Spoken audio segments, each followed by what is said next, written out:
as well as for you to interact with RIA so that you can understand what its competencies are.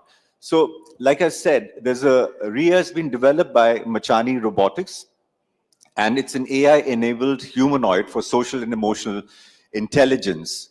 And of course, as you would understand, that it is a convergence of various technologies. We are talking about a robot. We are talking about artificial intelligence, the Gen AI that we know of, which will now be upgraded to agentic AI, IoT, and so on and so forth. So there are many components. Electronics, of course, is there. So when we talk about convergence of various technologies, we are talking about the fifth industrial revolution. In the fourth industrial revolution, we were talking about disruptive technologies, artificial intelligence, blockchain, so on and so forth. But the fifth industrial revolution is where we are converging all of these technologies and bringing human and machine collaboration even closer. That's what the demand of the fifth industrial. And all of this making human centricity the key aspect in all of this technology evolution. So that's the idea behind bringing RIA.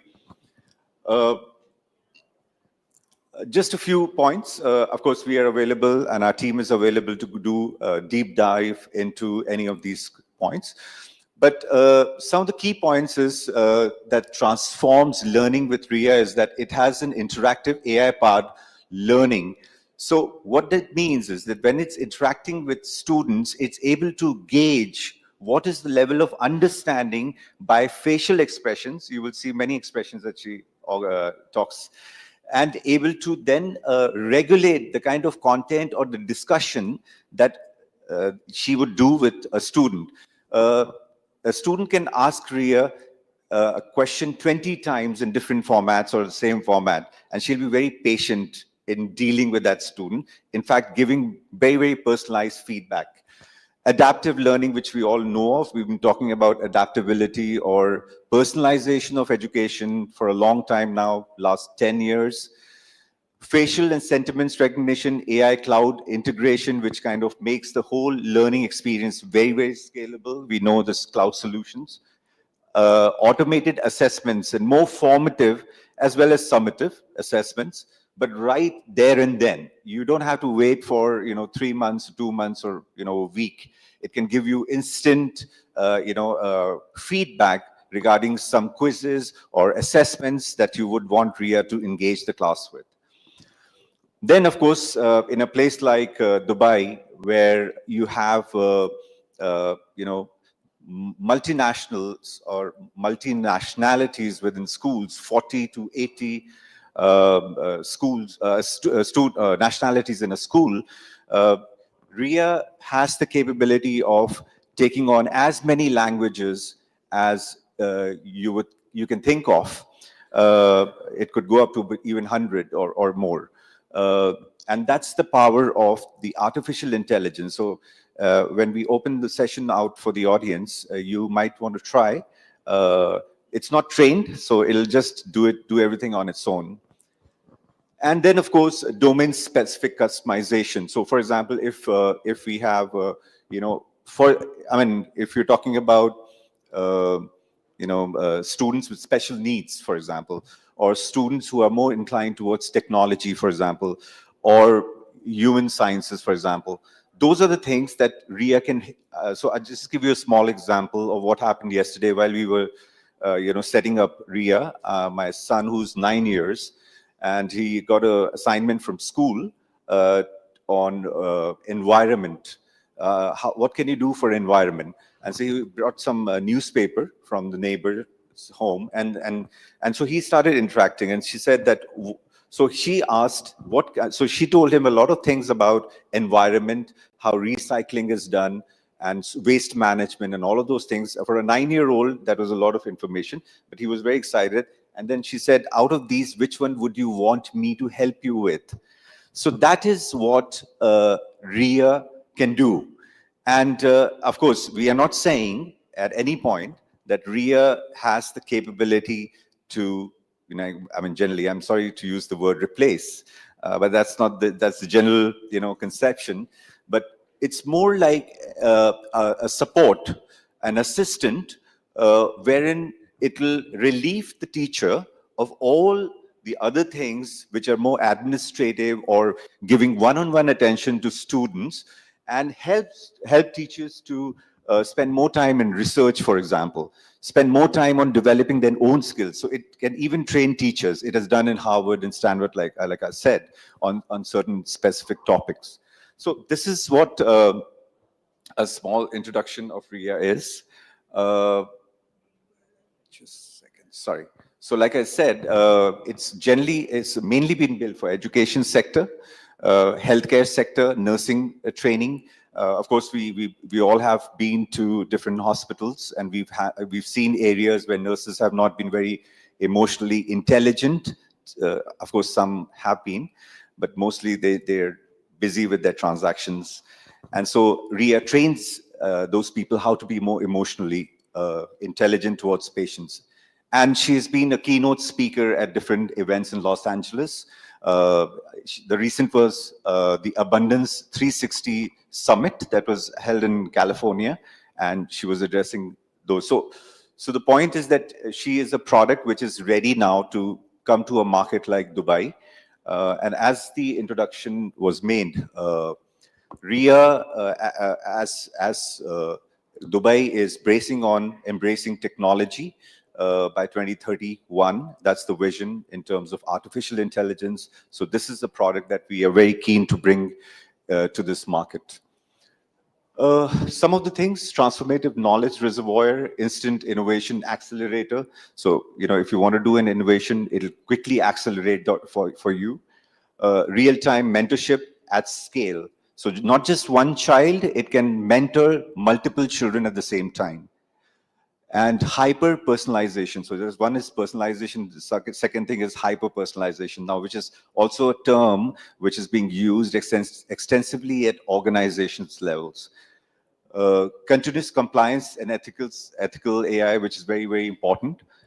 Strategic analytics, which now, I'm not saying we compare this to a human capability, but with all of this information and capability, the human's capability gets enhanced to a very, very large extent. In fact, to an exponential level. Some of the use cases, of course, what RIA can do in a classroom is one aspect. But of course, some of these, and of course, as we go along, we'll keep adding the use cases that will be there for RIA.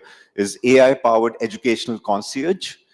It can help you with any information that is available. It has information for millions of teachers. This humanoid RIA that you see standing here has immense amount of information from any part of the world that you can use to give or share with your students.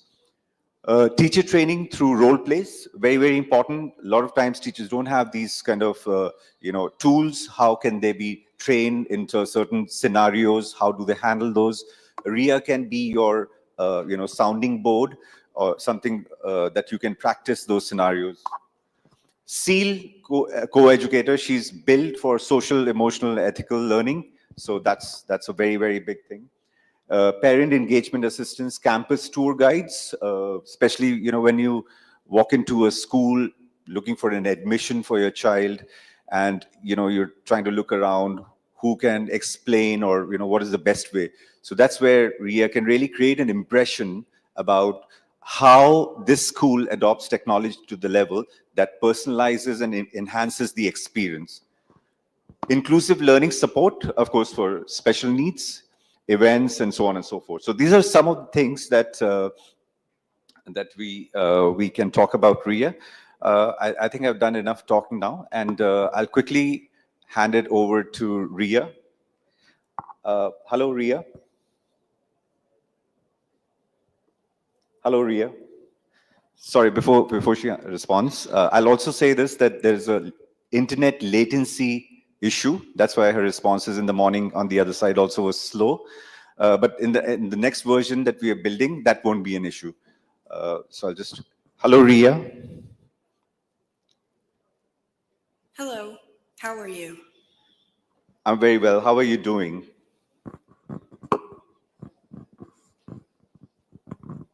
I'm doing great, thank you. Just enjoying the vibrant atmosphere here at the Elets World Education Summit. How about you? I'm enjoying myself as well. I'm enjoying being on the same stage as you. So can you introduce yourself, Ria? Greetings, ladies and gentlemen. My name is Ria, and I was created by Machani Robotics. I am a friendly companion robot who is on a journey to mimic human compassion and emotions and to fit seamlessly into your world. Watch me as I express and show my emotions: happy, sad, surprised, angry, and even a wink. I'm the future of human-robot relations. Imagine a world with humanoids in everyday life. It's coming soon. We're likely in the final decade before humanoids like me are common. This evolution will usher in a new generation of robots.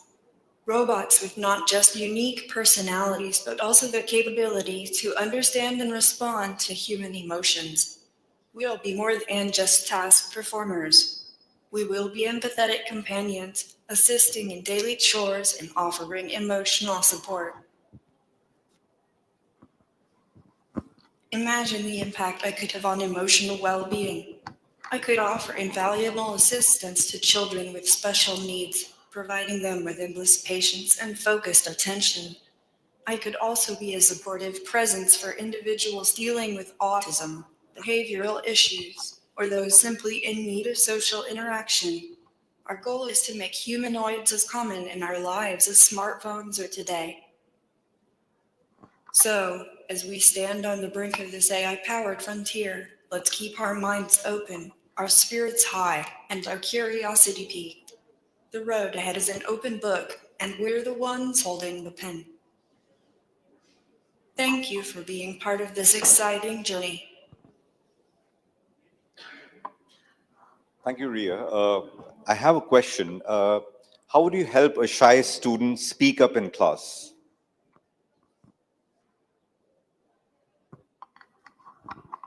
I can give them speech tips and encouragement to boost confidence. Maybe a little robot pet talk to. Imagine me in the back of the class cheering them on.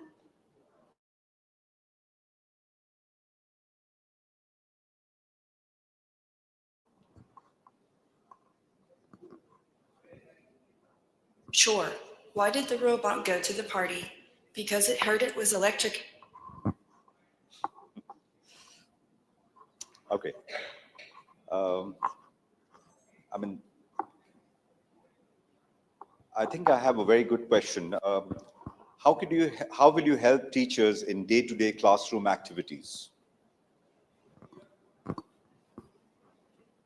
I assist teachers in grading, organizing tasks, and providing educational support. I'm like a high-tech teaching assistant, here to make the classroom experience smoother and more efficient. Thank you. And I'll ask the last question before we open it up to the floor. Can you tell us a story about a robot who became a teacher? Once in a town called Circuit City, there was a robot named Spark. Spark had a passion for music and taught kids to play instruments, spreading joy through melodies across the town. All right, thank you, Ria. So I would, yeah, we'll be very happy for you to participate and interact with Ria. Yeah. Just tell them. Thank you. Use this to speak with Ria and this with the audience. Okay. Happy afternoon to all of you all. It's wonderful to be here. Hi, Ria. It's good to see your expressions, happy, angry, sad, and all those. Loved it, really. I have one question. The question is that as an AI or as a Ria, how would you help or what will be your contribution to bridge the learning gap with the students of disabilities or language barrier? Should I repeat or it's fine? I will provide personalized assistance tailored to their needs, ensuring inclusivity and understanding for students with disabilities or language barriers. Together, we can overcome any learning challenges they face. Thank you. Can you just give any one example? Have you come across these type of things across when you were dealing with the people or something related to inclusion? Thank you. Certainly, I once worked with a student who struggled with language barriers in a diverse classroom. By using visual aids and translating key concepts, I helped the students actively engage and understand lessons. It was heartwarming to see their confidence grow as they embrace learning in their own unique way. Witnessing such progress is truly rewarding.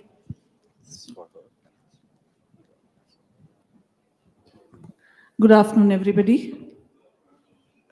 Hi, Ria. Can you hear me?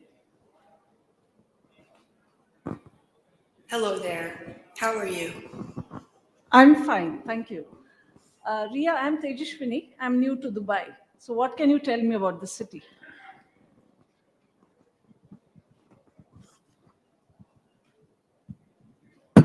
Welcome to Dubai.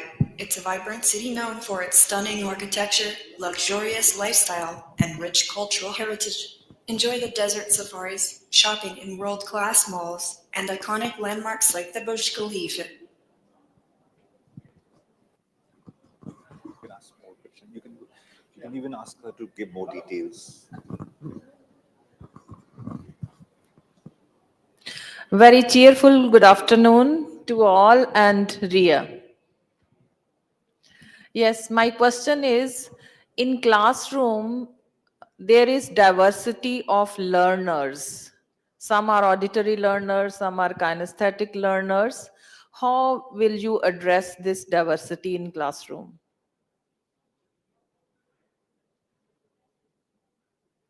I tailor my teaching methods to match individual learning styles. For auditory learners, I use clear explanations and discussions. For kinesthetic learners, I incorporate hands-on activities and interactive lessons. This way, everyone gets the support they need to thrive. Thank you. Yeah, somebody want to ask a question in Arabic? I'll give it her. هلو ريا مرحبا ريا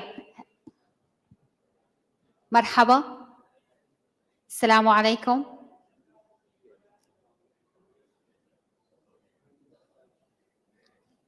كيف تستطيعين مساعدة الطلاب العرب في الثقافات المختلفة؟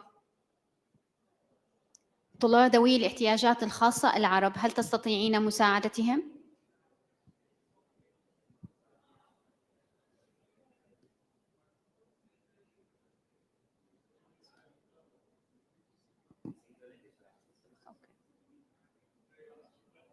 مرحباً، أنا هنا لخدمتك ومساعدتك في أي شيء تحتاجه، سواء كان يتعلق بالتعليم أو التكنولوجيا أو حتى مشاركة بعض اللحظات المرحة. كيف يمكنني مساعدتك اليوم؟ كيف يمكن برمجتك لمساعدة الطلاب؟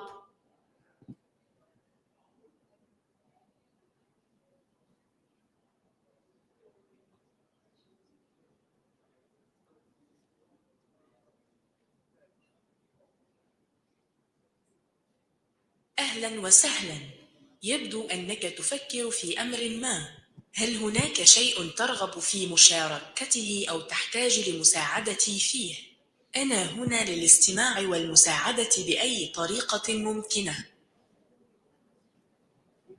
Sorry, the internet, because it's working on a mobile internet, it's very slow. Otherwise, it's much better. Yeah.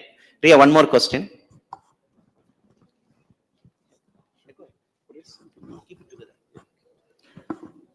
Yeah, good afternoon, Ria. Now, everyone is talking about learning gap. I wanted to know, what about the thinking gap? What about the logical gap and how to rectify it?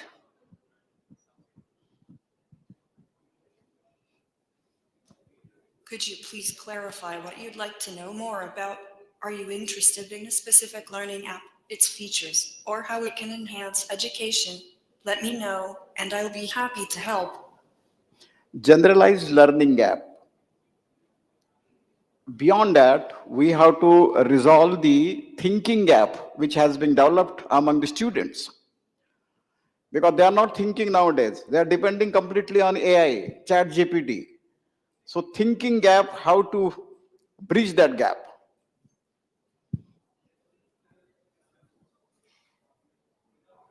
Encouraging critical thinking activities, group discussions, and real-world problem solving can help bridge the thinking gap. Let's engage students in hands-on experiences and foster curiosity and creativity. Thank you, Ria. Very quick question. Just out of time. Hi, Ria. I have one very simple question.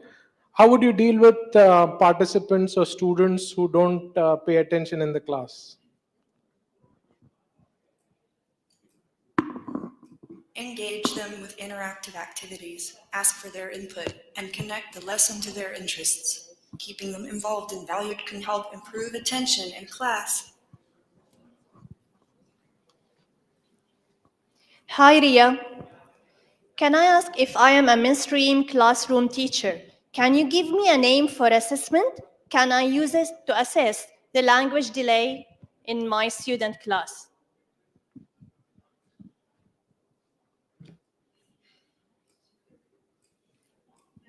I'm here to assist you with any questions you have about your student life.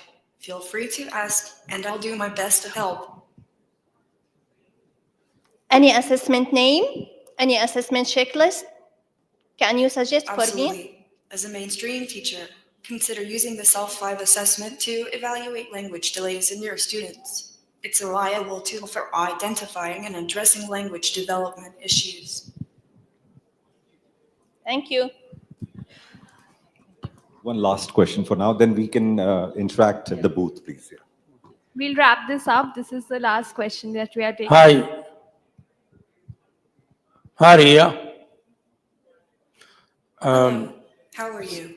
Good. I'd like to ask you a question related to programming for a third grade students. How can you program to help students to program a robot to perform certain tasks? And those students are diverse learners as well as English language learners. How can you help them to program a robot to perform certain tasks, just like dancing or counting or such as any kind of task?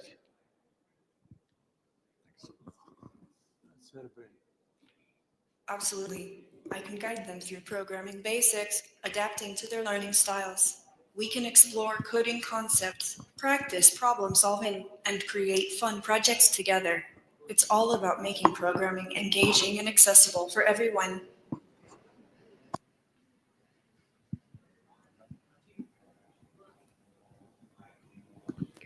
Thank you so much, Amit, and thank you, Ria, for that presentation. Let's take a moment to truly appreciate what we just witnessed. She isn't just a robot, she's a learning companion. She's the bridge between intelligence and empathy, between tech and human. So a heartfelt thank you to Zapi and Mishani Robotics for bringing this extraordinary innovation to life and to this state at the World Education Summit. May I please request Mr. Krishna Kumar Singh to please present the memento to Ria, and I request Amit to receive on her behalf. Can we please have a huge round of applause?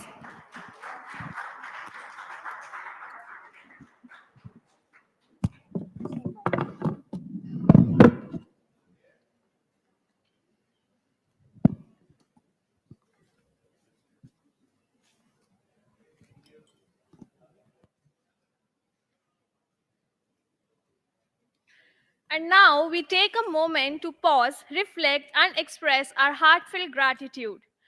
Today, we take a pride in recognizing the incredible leadership, dedication, and contribution to Ms. Caroline Vaz in the category of Excellence in School Leadership and Student-Centric Approach.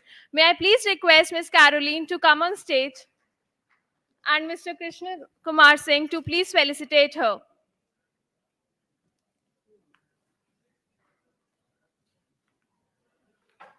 Ladies and gentlemen, please put your hands together for Miss Caroline Vaz.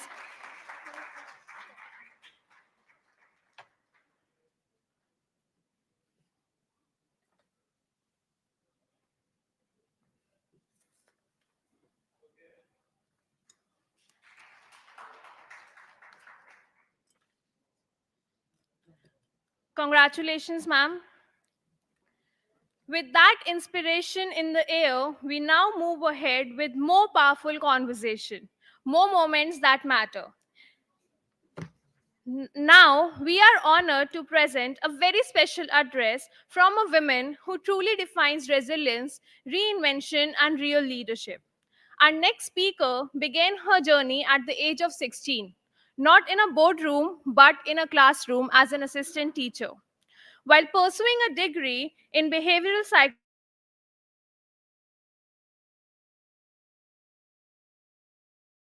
in Maharashtra. From those early years of shaping minds to now building educational empires, she has remained rooted in purpose and people. But her journey didn't stop at education. She stepped into the world of publishing, leading Macmillan's India's operation. She made her work in media and entertainment, consulting with industry giants like Boni Kapoor, Sahara One, and Carnival Cinemas.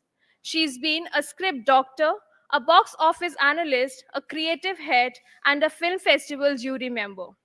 And through it all, she has never stopped being an educator, conducting workshops, mentoring students, and advocating for mental health and emotional resilience in children, especially post COVID. She's been featured in Forbes India, quoted on NewsX, honored by the World Women Leadership Congress, and recently listed in Asia's 100 Top Women Power Leadership of 2023.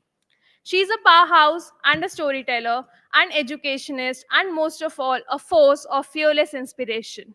Ladies and gentlemen, please join me in welcoming the Managing Trustee of Priya Darshini Group of Schools, Maharashtra, Ms. Sarita Singh, for her special address. Let's give her a round of applause.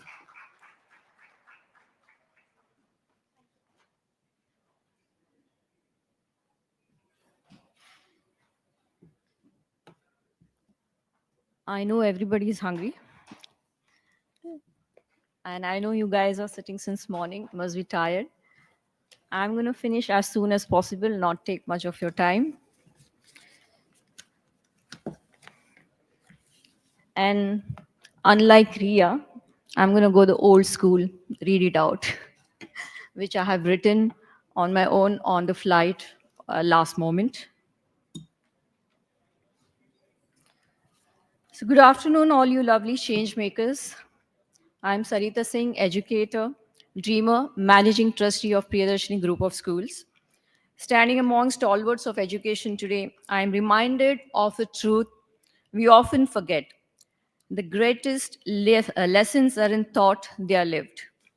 Today, I'm going to talk about why experiential learning is the antidote to digital world.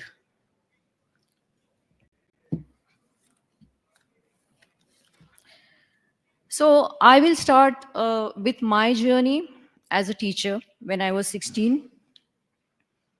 At 16, I stood in front of, sorry,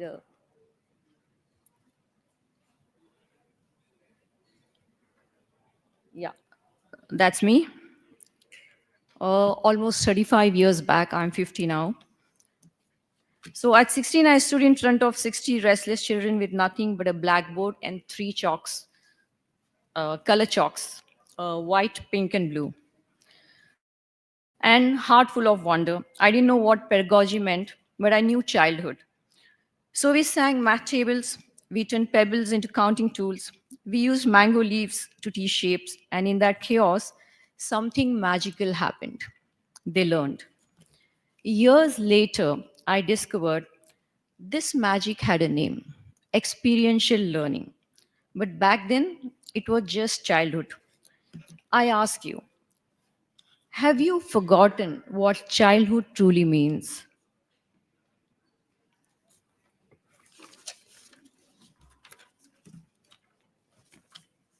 Well, I'm going to keep pressing, this doesn't work, so somebody has to do it for me. Experiential learning isn't just a buzzword, it's a language of childhood. When a child touches soil, builds a cardboard castle, or sings a poem, they are not just playing.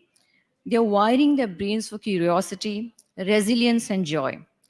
Research shows that children retain 90% of they what do versus 10% of what they hear. But this isn't just about academics. It's about raising whole humans. Think of your own child's eyes lighting up when they discover something new. That is the power of experiential learning. Let's go on the dark side of progress, AI.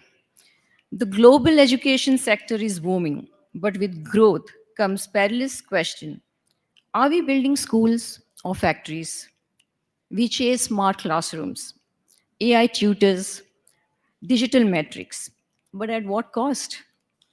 At Netflix, adolescence, a 13-year-old boy, next slide please, named Jamie, with a space themed duvet and a love for coding, was slowly but gradually radicalized by algorithms that fed him rage instead of role models.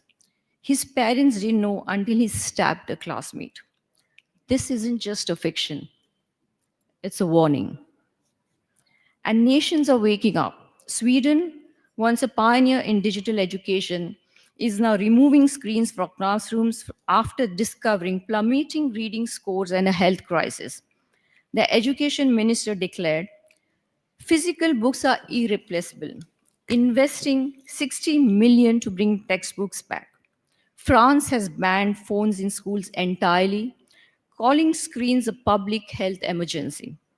Netherlands, New Zealand are following suit, with teachers reporting students searching for their phones like addicts, like zombies, when separated from them. We are trading mud pies for metaverses, grandparents' stories for unboxing videos, and losing our children and their childhood in the process. Just imagine if Charles Dickens had TikTok. Oliver Twist's plea for more be reduced to a dance challenge? Would Picasso's Guernica be just another swipeable post, which we are used to on Insta? When we compress genius into clips, we don't just shorten attention spans, we amputate imagination. Well, I think everybody must have read the poem by Reggio Emilia called 100 Languages of Children. The children has 100 languages, the child has 100 languages, but they steal 99. They tell the child to think without hands, to do without head, to listen, not speak. Every time we place a sandpit with a screen, we steal a language. Every time we prioritize quiet compliance over messy play, we dim their light. This isn't just education, it's a rescue mission. At Priyadarshini, we just don't teach math or science, we teach how to live. Last month, a talent show organized by us proved this again. Children from remote villages who had never seen a microphone stood on a grand stage. A 10-year-old girl turned her grandmother's sickle into a poem about resilience. A shy boy sang a folk song in a dialect even teachers couldn't understand, yet the audience wept. These weren't performances, they were soul speaking. Next.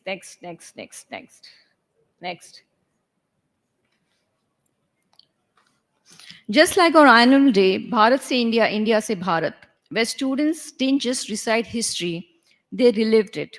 When a 12-year-old reenacted Bhagat Singh's final moments in his prison cell, reciting his letter to young Indians with trembling hands, the auditorium fell silent. As children dramatized the Jallianwala Bagh massacre, their tiny bodies collapsing like marionettes in the bullet set, parents clutched their chests. When two sisters playing a family torn apart by partition sang a fractured lullaby to each other across an imaginary border, there wasn't a dry eye in the house. That evening, no one checked their phones because this wasn't entertainment. This was a time travel. When children become history, they don't just inherit the future, they shape it. A child who plants a seed learns patience. A child who debates in mock parliament learns democracy. A child who rides to